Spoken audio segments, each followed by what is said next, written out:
I think வந்து கைதி பார்க்குறப்போ வந்து அது என்ன சொல்ல, நான் நெறைய பண்ணியிருப்பேன்ல. அதுல வந்து அது like one of the best scenes ever. நான் பெர்ஃபார்ம் பண்ணதுலயே கூட எனக்கு வந்து ஓரளவுக்கு அது சாட்டிஸ்ஃபைடா இருந்துச்சு. மேபி லைக் நான் வந்து அத பெர்ஃபெக்ட்டா பண்ணிட்டேன் அப்படிலாம் நான் சொல்ல புரியுது. வரல.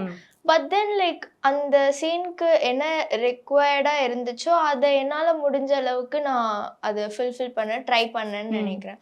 அது நான் ஒரு லைக் எல்லாருக்குமே ஒரு ஒரு ஸ்டாண்டர்ட்ஸ் இருக்கும்ல. பார்க்குறப்போ இந்த மாரி பெர்ஃபார்ம் பண்ணியிருக்கலாம், இன்னும் இப்படி பண்ணியிருக்கலாம், இல்ல இது ரொம்ப எக்ஸீடிங்லி குட்டா இருந்துச்சு. எல்லாருக்குமே ஒரு ஒரு டேஸ்ட் இருக்கும் ரைட்? நம்ம பார்க்குறப்போ.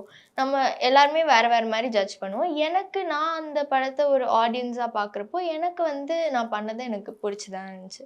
ஸோ வந்து நான் லைக் ரிக்ரெட் பண்ண மாட்டேன். ஐ மீன் லைக் இப்படி இன்னும் பெட்டரா பண்ணியிருக்கலாமோன்னு எனக்கு எதுவும் தோணல.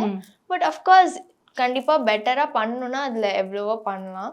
பட் ஆனா வந்து லைக் இப்போ நான் பார்க்குறப்போ வந்து அப்போ பார்க்குறப்போ நான் தியேட்டர்ல ஃபர்ஸ்ட் பார்க்குறப்போ வந்து அது இவ்ளோ பேர் அத இவ்ளோ பேசுவாங்கன்னு நமக்கு தெரியாது ரைட்? அப்பதான் நான் வந்து அப்ப எப்படி பார்ப்பேன்னா, நான் எப்படி பண்ணியிருக்கேன், அப்படிதான் பார்ப்பேன். இப்போ வந்து அத பார்க்குறப்போ எப்படி இருக்குன்னா, இவ்ளோ பேர் இவ்ளோ சொல்றாங்களே, அப்படி என்ன இருக்குன்ட்டு ஒரு ஒரு கியூரியஸா அந்த படத்த பார்த்தேன் நான் இப்பதான். ஓகே.